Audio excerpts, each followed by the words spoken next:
നമ്മുടെ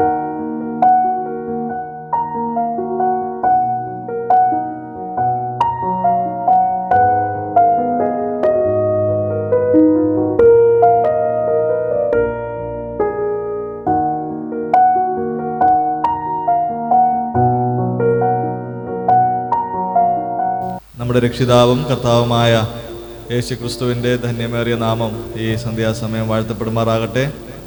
ഇന്നും TBFൻ്റെ ബൈബിൾ ക്ലാസ്സിനോടുള്ള ബന്ധത്തിൽ നമുക്ക് ഇത്രയും പേർക്ക് കൂടിവരുവാൻ ഇടയായതോർത്ത് ദൈവത്തെ സ്തുതിക്കുകയും കടന്നു വന്ന എല്ലാ പ്രിയപ്പെട്ടവരെയും കർത്താവിൻ്റെ നാമത്തിൽ സ്നേഹത്തോടെ സ്വാഗതം ചെയ്യുന്നു. ഇന്നത്തെ പ്രോഗ്രാമിൻ്റെ ഒരു ക്രമം ആദ്യമേ അറിയിക്കാൻ ആഗ്രഹിക്കുന്നു. പതിവിൽ നിന്നും അല്പ വ്യത്യാസത്തോടുകൂടെ 2 പാട്ട് നമുക്ക് ആദ്യം പാടിക്കേൾക്കാം. കർത്താവിൻ്റെ ദാസന്മാർ നമ്മെ പാട്ടുകൾ പാടി കേൾപ്പിക്കുകയും ഒരുമിച്ച് പാടി ദൈവത്തെ മഹത്വപ്പെടുത്തുകയും ചെയ്യാം.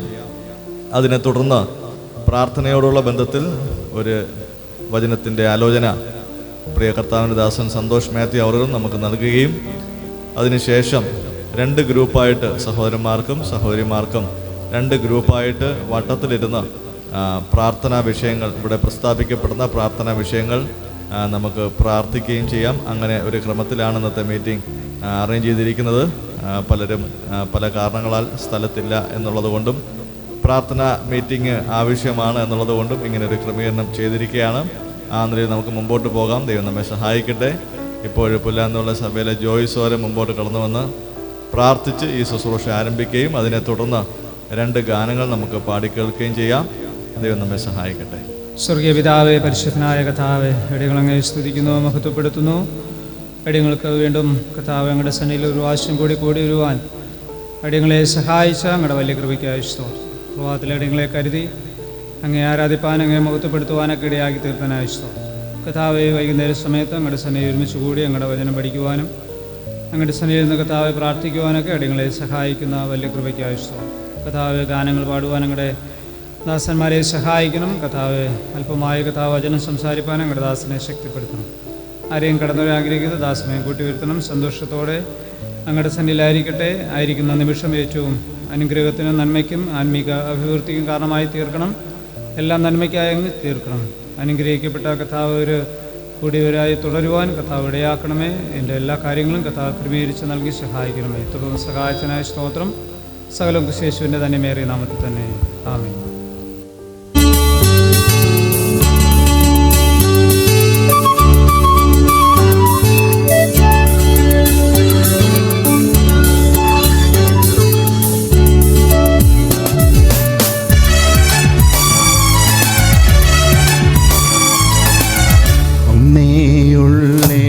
ആനന്ദമുലകിൽ യേശുവിൻ സന്നിധി അണയുവതേ, ഒന്നേയുള്ളേനി ആനന്ദമുലകിൽ യേശുവിൻ സന്നിധി അണയുവതേ.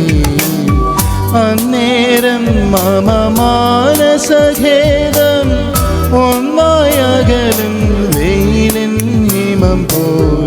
അന്നേരം മമ മാനസഖേദം ഒന്നായകലും വെയിലിൻ ഹിമം പോൽ.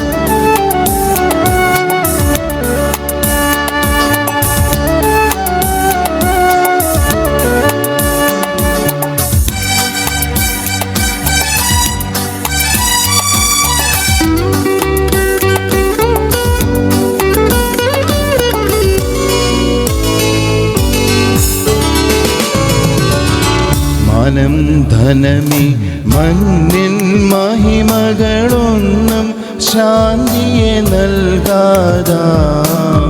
മാനം ധനമി മണ്ണിൻ മഹിമകളൊന്നും ശാന്തിയെ നൽകാതാം. ദാഹം പെരുകും തണ്ണീരൊഴികെ ലോകം വേറെ തരികില്ലറിക. ദാഹം പെരുകും തണ്ണീരൊഴികെ ലോകം വേറെ തരികില്ലറിക.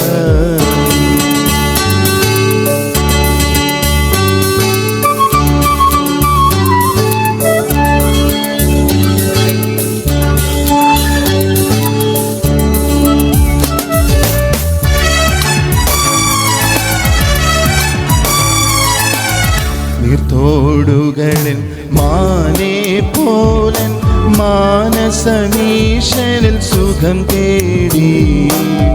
നീർത്തോടുകളിൽ മാനേ പോലൻ മാനസമീശനിൽ സുഖം തേടി. വറ്റാ ജീവജലത്തിൻ നദിയൻ വറുമേ അകറ്റി നിർവൃതി അരുളി. വറ്റാ ജീവജലത്തിൻ നദിയൻ വറുമേ അകറ്റി നിർവൃതി അരുളി.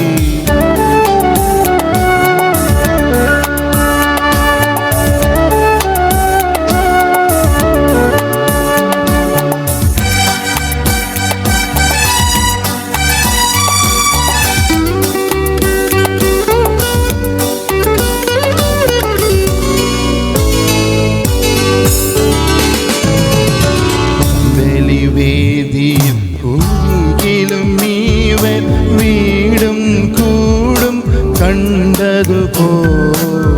തന്തലി വേദിയിൽ കുരികിലും നീവൻ വീടും കൂടും കണ്ടതുപോൽ. എൻ ബലമാം സർവേശ്വരനിൽ ഞാൻ സാനന്ദമഭയം തേടും സതതം. എൻ ബലമാം സർവേശ്വരനിൽ ഞാൻ സാനന്ദമഭയം തേടും സതതം.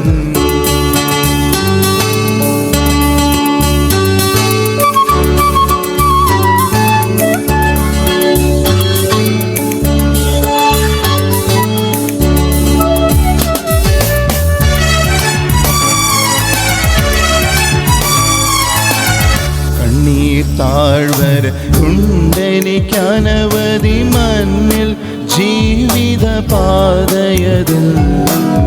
കണ്ണീർ താഴ്വരയുണ്ടെനിക്കനവധി മണ്ണിൽ ജീവിത പാതയതിൽ. എന്നാലും ഭയമെന്തിനരികിൽ നന്നായി അവൻ കൃപ മഴ പോൽ ചൊരികിൽ. എന്നാലും ഭയമെന്തിനരികിൽ നന്നായി അവൻ കൃപ മഴ പോൽ ചൊരികിൽ. ഒന്നേയുള്ളെനിക്കാനന്ദമുലകിൽ യേശുവിൻ സന്നിധി അടയുവതേ. അന്നേരം മമ മാനസഖേദം ഒന്നായകലും വെയിലിൻ ഹിമം പോ.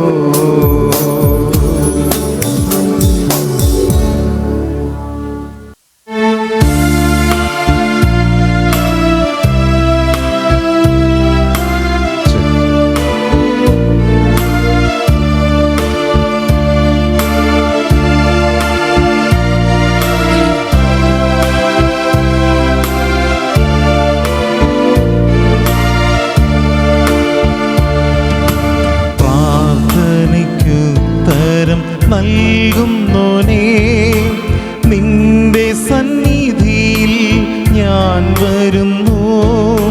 സ്വർഗീയാനുഗ്രഹ ഭണ്ഡാരത്തിൽ വാതിൽ തുറക്കണമേ.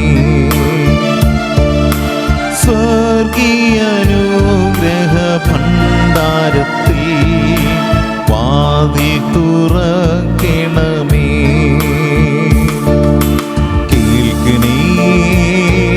എൻ പ്രാർത്ഥന നൽകണേ, എൻ യാചന കേൾക്കണേ. എൻ പ്രാർത്ഥന നൽകണേ, എൻ യാചന. പുത്രന്റെ നാമത്തിൽ ചോദിക്കുമ്പോൾ ഉത്തരം തരുമെന്നരുളിയോനേ. നീക്കം വരാത്ത നിൻ വാഗ്ദത്തമെൻ പേർക്കു നീ തന്നുവല്ലോ. നീക്കം വരാത്ത നിൻ വാഗ്ദത്തമെൻ പേർക്കു നീ തന്നുവല്ലോ. കേൾക്കണേ എൻ പ്രാർത്ഥന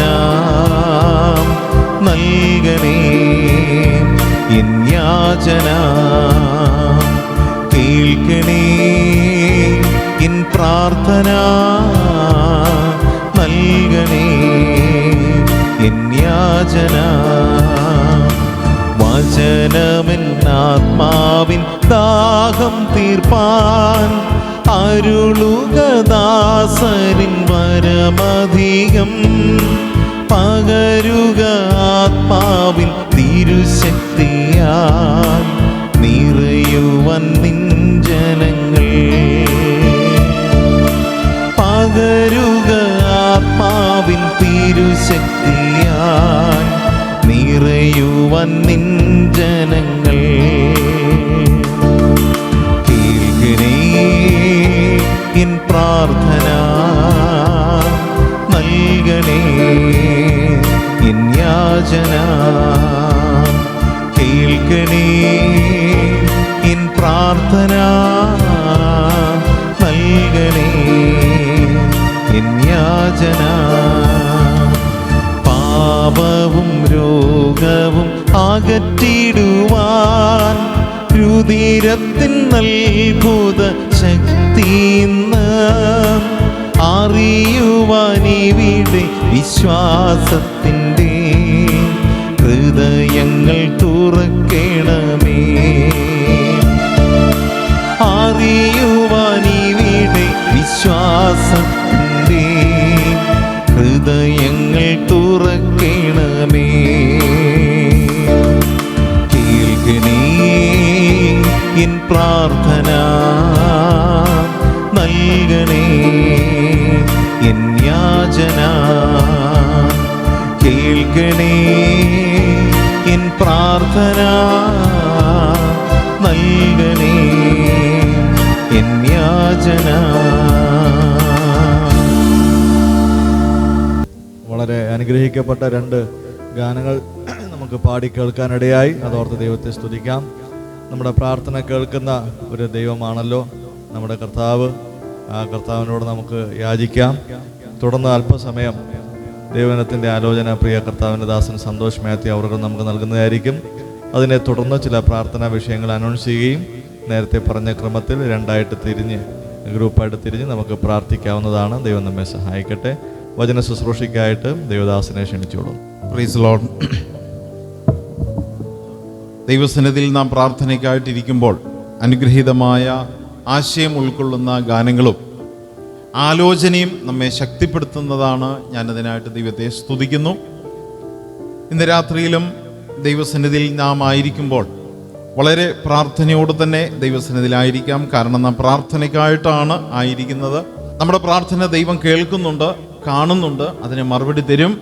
ഒരു വിശ്വാസിയുടെ ജീവിതത്തിൻ്റെ ഏറ്റവും വലിയ സാക്ഷ്യമെന്ന് പറയുന്നതാണ് എൻ്റെ പ്രാർത്ഥന ദൈവം കേൾക്കുന്നു, എൻ്റെ പ്രാർത്ഥനയ്ക്ക് ദൈവം മറുപടി തരുന്നു. അതാണ് ഏറ്റവും വലിയ സാക്ഷ്യം. അതാണ് എൻ്റെയും സാക്ഷ്യം, നമ്മുടെയും സാക്ഷ്യം. ദൈവനാമത്തിന് മഹത്വം ഉണ്ടാകട്ടെ. ഒരു സങ്കീർത്തന ഭാഗത്തേക്ക് നിങ്ങളുടെ ശ്രദ്ധയെ തിരിക്കുകയാണ്. കേവലം 19 വാക്യങ്ങൾ മാത്രമുള്ള ഒരു സങ്കീർത്തന ഭാഗം. പലപ്പോഴും നാം വായിച്ചിട്ടുള്ള വേദഭാഗമാണെങ്കിലും പലതവണ ഞാൻ ആ ഭാഗത്തൂടെ കടന്നുപോയി. 51-ാമത്തെ സങ്കീർത്തനം, സാംസ് 51, 51-ാം സങ്കീർത്തനം. ഒരു സങ്കീർത്തനത്തിൻ്റെ അല്ലെങ്കിൽ ഒരു പ്രാർത്ഥനയുടെ ശക്തി എത്രത്തോളമായിരുന്നു എന്ന് ഈ സങ്കീർത്തനം നമ്മെ ചൂണ്ടിക്കാണിക്കുന്നുണ്ട്. ഒരു പ്രാർത്ഥനയ്ക്ക് ലഭിച്ച മറുപടിയും ആ പ്രാർത്ഥനയുടെ ആഴവും അതിൻ്റെ പ്രാധാന്യവും എത്രത്തോളമായിരുന്നു. ഞാനിങ്ങനെ ചിന്തിച്ചു. ആ സ്ഥാനത്ത് നമുക്കറിയാം ഇത് ദാവീദ് എഴുതിയ ഒരു ഭാഗമാണ്. നിങ്ങൾ നോക്കുക, അതിൻ്റെ ഹെഡിങ്ങിൽ എഴുതിയിരിക്കുന്നത്, അവൻ ബത്ശേബയുടെ അടുക്കൽ ചെന്ന ശേഷം നാഥാൻ പ്രവാചകൻ അവൻ്റെ അടുക്കൽ വന്നപ്പോൾ ചമച്ചത്, എഴുതിയത്. ദാവീദ് രാജാവിൻ്റെ ജീവിതത്തിൽ ഞാനിങ്ങനെ ചിന്തിച്ചു, നാണം കെട്ട് പോകേണ്ടുന്ന അവസരം ഈ ഒരു സന്ദർഭമല്ലാതെ മറ്റൊരു സന്ദർഭം ഉണ്ടായിട്ടില്ല. അദ്ദേഹം മഹാനായൊരു രാജാവാണ്. അനേക അത്ഭുതങ്ങൾ തൻ്റെ ജീവിതത്തിൽ താൻ ചെയ്തിട്ടുണ്ട്. ചെറുപ്പത്തിൽ നാം വായിച്ചു, ഒരു സിംഹത്തെയും കരടിയെയും താൻ വലിച്ചു കീറിക്കളഞ്ഞിട്ടുണ്ട്. ഒരു കല്ലുകൊണ്ട് ഗോലിയാത്തിനെ വീഴ്ത്തിയ മഹാനാണ്. എന്ന് പറഞ്ഞാൽ സമൂഹത്തിന് കഴിയാത്ത അസംഭവങ്ങളെ, അസാധ്യങ്ങളെ ഒക്കെ ദൈവത്താൽ നേടിയ ഒരു മനുഷ്യൻ, അതുപോലെ അത്ഭുതങ്ങൾ കർത്താവിന് വേണ്ടി ചെയ്ത ഒരു മനുഷ്യൻ, അതുപോലെ യുദ്ധങ്ങൾ നടത്തി ഇസ്രായേലിനെ രക്ഷപ്പെടുത്തിയ, വിടുവിച്ച, സ്വാതന്ത്ര്യം കൊടുത്തൊരു മനുഷ്യൻ തൻ്റെ ശരീരത്തെ, തൻ്റെ മനസ്സിനെയും തൻ്റെ അവയവങ്ങളെയും നിയന്ത്രിക്കുവാൻ കഴിയാതെ വീണുപോയ ഒരു സന്ദർഭമാണ് 51-ാം സങ്കീർത്തനം നമ്മെ ചൂണ്ടിക്കാണിക്കുന്നത്. അതുമാത്രവുമല്ല, താൻ ബത്ശേബയുടെ ജീവചരിത്രത്തിലേക്ക് താൻ കടക്കുന്നതിന് മുമ്പോ പിമ്പോ, അല്ലെങ്കിൽ നാഥാൻ പ്രവാചകൻ തൻ്റെ അടുക്കൽ വരുന്ന പ്രത്യേക നിമിഷം വരെ ഈ സങ്കീർത്തനത്തിൽ എഴുതിയിരിക്കുന്ന പ്രകാരം ഒരു ചിന്ത അവൻ്റെ മനസ്സിൽ വന്നിട്ടില്ല.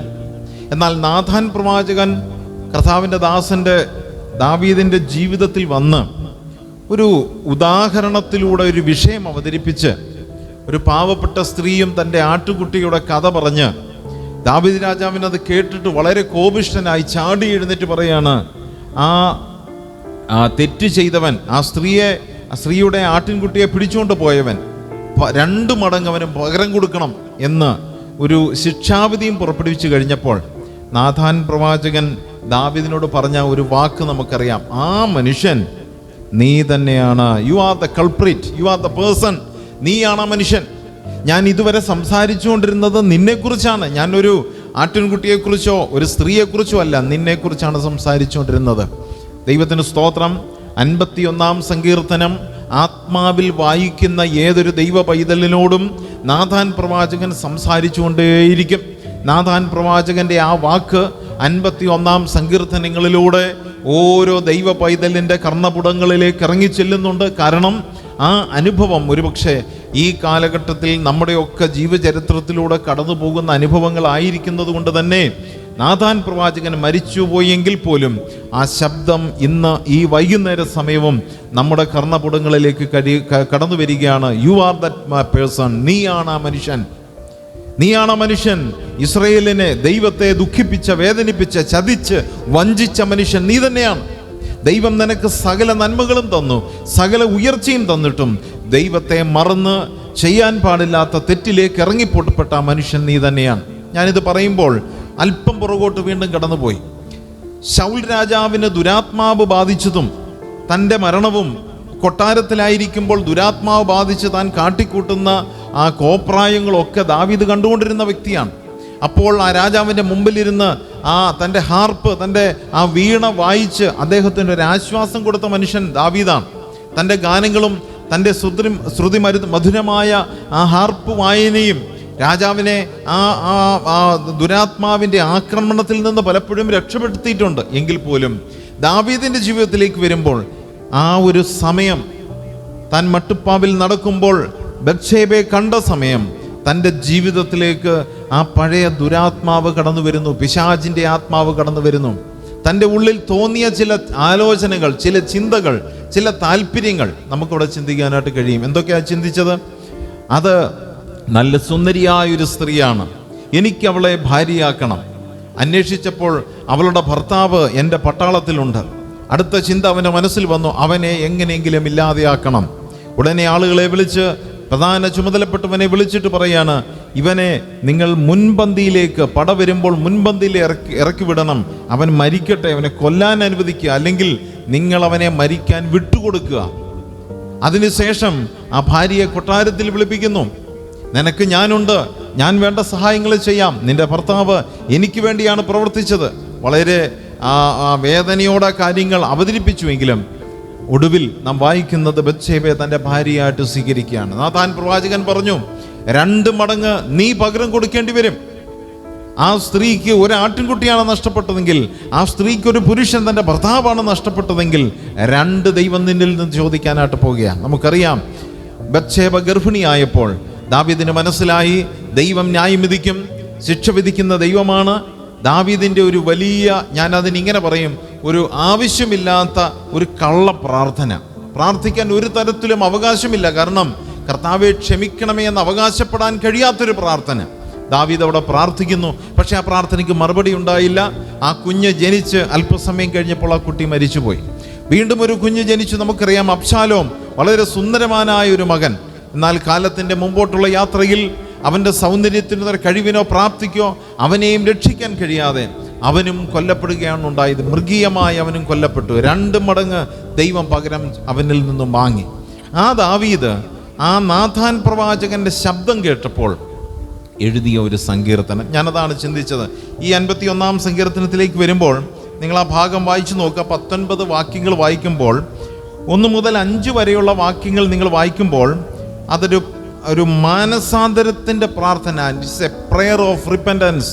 മാനസാന്തരത്തിൻ്റെ പ്രാർത്ഥന. നിങ്ങൾ നോക്കുക, എന്നെ മായിച്ചു കളയണമേ, എൻ്റെ അകൃത്യം പോക്കണമേ, എന്നെ വെടിപ്പാക്കണമേ. ഒരപേക്ഷയാണ്, യാചനയാണ്. കർത്താവേ, നീ എങ്ങനെ ചെയ്താൽ ഞാൻ ഇങ്ങനെ ചെയ്തോളാം, ഞാൻ അനുസരിച്ചോളാം, ഞാൻ മാനസാന്തരപ്പെട്ടോളാം. ഒരു റിപ്പൻറ്റൻസ്, അതൊരു മടങ്ങിവരവിൻ്റെ ഒരു മാനസാന്തരം. ദൈവമേ ക്ഷമിക്കണമേ എന്നുള്ള ഒരു മാനസാന്തരത്തിൻ്റെ പ്രാർത്ഥന 1 മുതൽ 5 വരെ. 6 വാക്യം മുതൽ 10 വാക്യം വരെ വായിക്കുമ്പോൾ അതൊരു സമർപ്പണമാണ്. Prayer of submission. സമർപ്പിച്ചു കൊടുക്കുക. നിങ്ങൾ നോക്കുക, എൻ്റെ അന്തർഭാഗത്തിലെ സത്യമാണല്ലോ ദൈവമേ നീ ഇച്ഛിക്കുന്നത്, പക്ഷേ എനിക്കതില്ലാതെ പോയി ദൈവമേ. അവൻ്റെ ഉള്ളിലേക്ക് ഇറങ്ങിച്ചെന്ന് പേഴ്സണലായിട്ട് കർത്താവിൻ്റെ മുമ്പിൽ തന്നെ സമർപ്പിക്കുകയാണ്. Real submission. ഞാൻ ആ ഭാഗത്തേക്ക് വരും.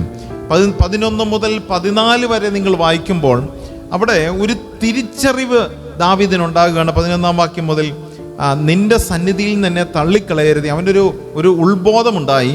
ഞാൻ ഇങ്ങനെ പോയാൽ ദൈവത്തിൻ്റെ സന്നിധിയിൽ നിന്ന് എന്നെ തള്ളിക്കളയും. അത് ആ തിരിച്ചറിവുണ്ടായിട്ട് അവൻ പ്രാർത്ഥിക്കുക, ദൈവമേ നീ എന്നെ തള്ളിക്കളയരുത്. ഞാനിങ്ങനെ ചിന്തിച്ചു, ഈ ചിന്ത അവൻ അന്നുണ്ടാകണമായിരുന്നു. ഞാൻ ഈ തെറ്റ് ചെയ്താൽ ദൈവം എന്നെ തള്ളിക്കളയുമെന്നുള്ള ചിന്ത അന്നുണ്ടായില്ല.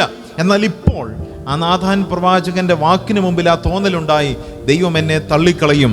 ആ ഒരു റിയലൈസേഷൻ, ആ തിരിച്ചറിവോടുകൂടെ അവൻ പ്രാർത്ഥിക്കുന്നു. വീണ്ടും 15, 16, 17, 18 വാക്യങ്ങളിലേക്ക് വരുമ്പോൾ ദൈവത്തിൻ്റെ ശക്തിയെക്കുറിച്ചും കഴിവിനെക്കുറിച്ചും മനസ്സിലാക്കി പ്രാർത്ഥിക്കുക. അവിടെ നോക്കുക, കർത്താവേ, നിനക്ക് മാത്രമേ എൻ്റെ അധരങ്ങളെ ശരിയായി തുറക്കാൻ കഴിയുള്ളൂ. അങ്ങനെയെങ്കിൽ ഞാൻ നിന്നെ സ്തുതിക്കുകയും മഹത്വപ്പെടുത്തുകയും ഒക്കെ ചെയ്യും. ഹോമയാഗത്തിൽ നിനക്ക് പ്രസാദമില്ല.